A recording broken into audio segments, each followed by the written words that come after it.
We had a question for you. So curious about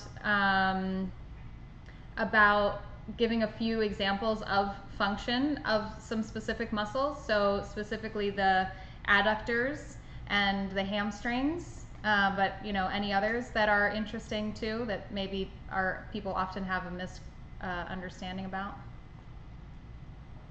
Yeah, so let's just say, tell us about the adductors.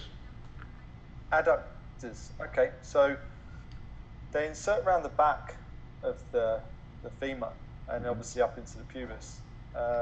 So for me, I get a lot of adductor problems with footballers, especially striking.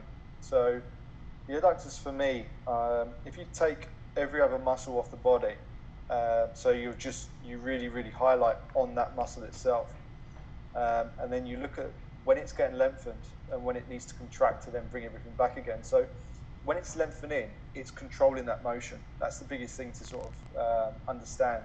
So if you, everyone thinks it's an adductor.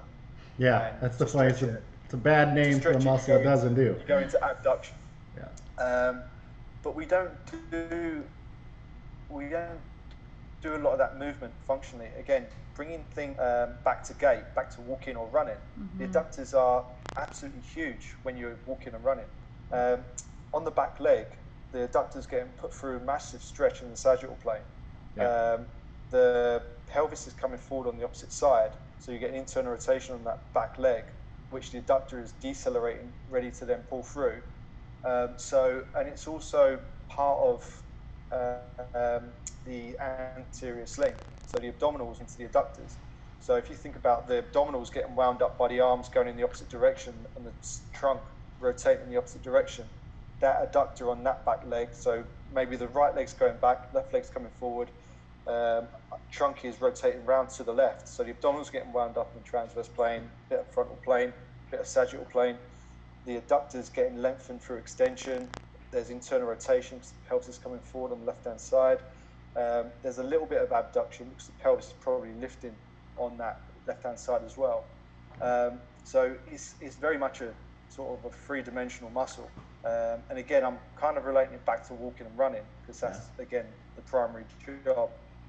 But it's a big stabilizer of the pelvis.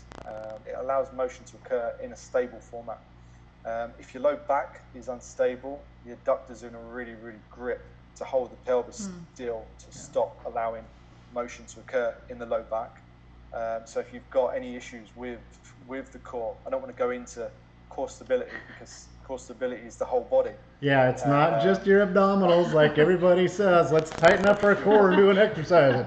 That'll keep you safe. That's actually in the training video for February we were talking about the abdominals in the think tank videos this month, and I did a little chat on that because we talk about that a lot. Like it's so bogus, the concept of these superficial muscles being core stability, but whatever. That's another story. That's another thing.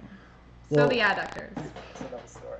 Yeah. So in fact, just this week I wanted to add on to the adductors with what you were saying is, I had a guy that came in that had some plantar fasciitis, and I was looking at his lower legs, and I thought, okay, it's plantar fasciitis, it's going to be a hip flexor, it's going to be a little calf stuff, and I'm going through and nothing was working. But he had this huge thoracic, didn't have any thoracic extension, so I put him in and drove that. And I'm like, okay, go walk, just like you were talking about. And he couldn't do it real well. It was still bothering him. And then I saw him like, dang it, look at that adductor. So when he was going through gait, he was really spinning out in the back, and that's when it hurt. But my mistake as a therapist was taking his issue was saying, oh, he's got plantar fasciitis. And I get stupid and busy and listen to my clients too much. Because he'd already seen like 2 podiatrists and another massage therapist and a physio and an acupuncturist, and it was still there. I was assuming, oh, you have plantar fasciitis, which was bullshit. Actually, it wasn't. That's oh, you've got foot pain, it's plantar fasciitis. It wasn't plantar fasciitis actually. So what I did was I saw the adductor wasn't working, so I loaded the adductor and then took his pelvis into transverse plane. you guys heard Neil talking about it's a decelerator of transverse plane motion. So I just got him in there and had him doing that and going, and all of a sudden he felt this pop and his foot went bam, and I was like, oh crap, I think I just, I'm like, what was that? He goes, oh my God, my foot. And I was like, what happened? And it was just one of the joints around his talus in front heading towards this. It must have been that. It just went loose. And then he went and walked. And he goes, oh my God, it's gone. And I was like, where did it hurt? Because I wanted to see the function first. And I get in there, I'm like, oh, you had a stuck joint. You didn't have plantar fasciitis at all. But it was because his adductors wouldn't lengthen. It wasn't allowing his foot to pronate.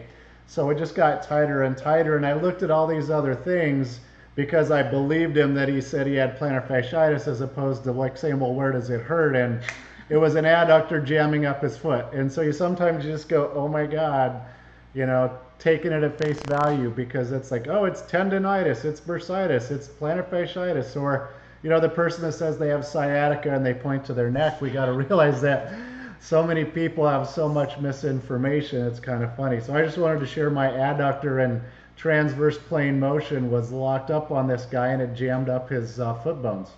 So anything's possible, right? Just to add to that, I mean, even if it was legit plantar fasciitis, that's still a symptom of what's going on. Again, I get plenty of people that come in with legitimate plantar fasciitis, got micro tears in the plantar fascia, because they're always going through an abducted foot because it's spinning out. Yeah. So the big toes getting lengthened whilst the subtalar joint is rotating, like going down an insteel with pronating whilst you're going through big toe extension. So you're lengthening that fascia. But it doesn't mean it's the plantar fasciitis, like the plantar fascia's foot, ball even.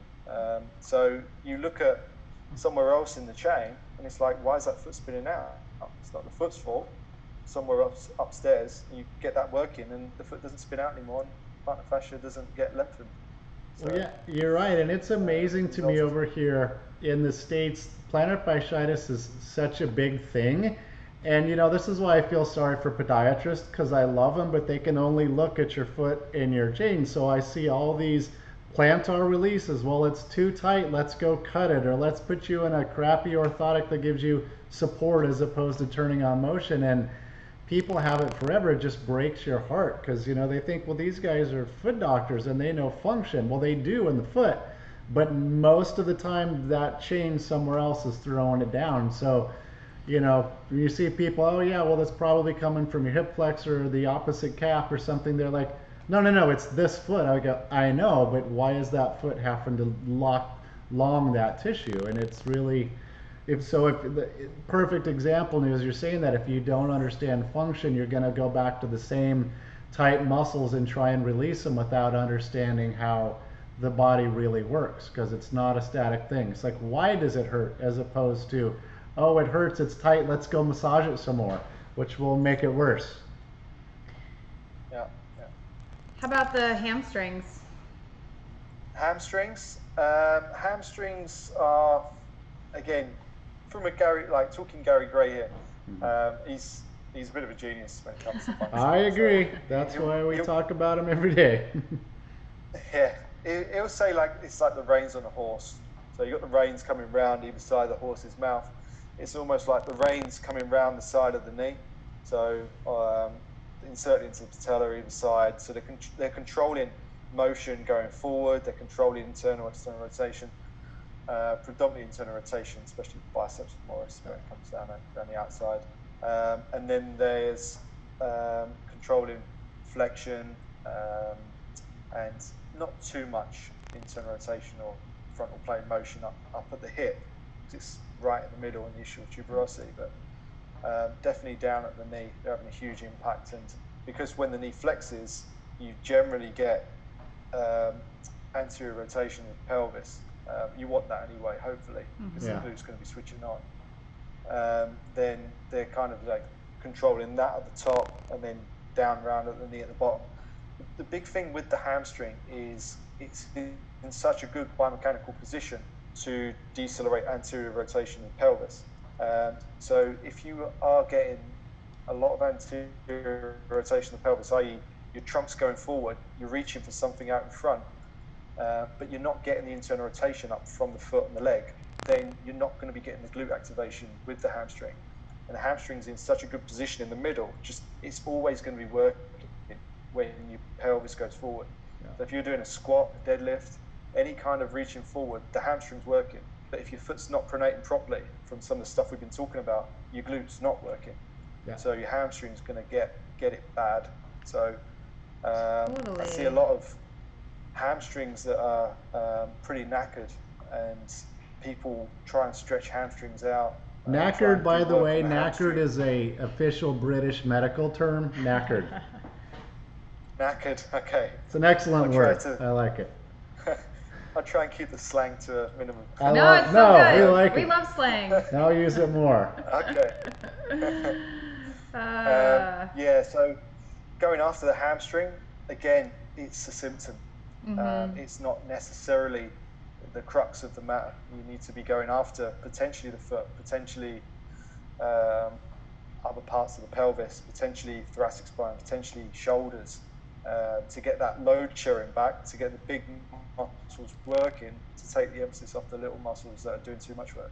That would probably be my biggest one for hamstrings. Yeah, and that's one of the things, that I try to teach and show to clients all the time, because all that misinformation, people have lower back pain. Well, let me go stretch my hamstrings. And, so many of us are sitting down and their quads and their hip flexors are so tight, pulling the pelvis forward, the hamstrings are already lengthened, but people don't think about the internal rotation aspect of the hamstrings. That's why when you get a client or a student's like, hey, stand up, stretch your hamstring, now turn some internal rotation, they're like, oh my God, because most people don't do that reining aspect you're talking about. They just can't get much internal rotation because they've never been taught how their hamstrings work. So in that case, yeah, let's just stretch your hamstrings in a sagittal plane. You're going to cause more compression in your spine because now you're taking all the extension out when they stand up. So, just from a structural standpoint, it's really funny to think about all the misinformation of that. But that made me a lot of money when it was like, stretch your hamstrings and strengthen your abs. So people are doing crunches and lengthening their hamstrings. I'm like, thank you. I'll be seeing you for a lifetime of your misinformation, right?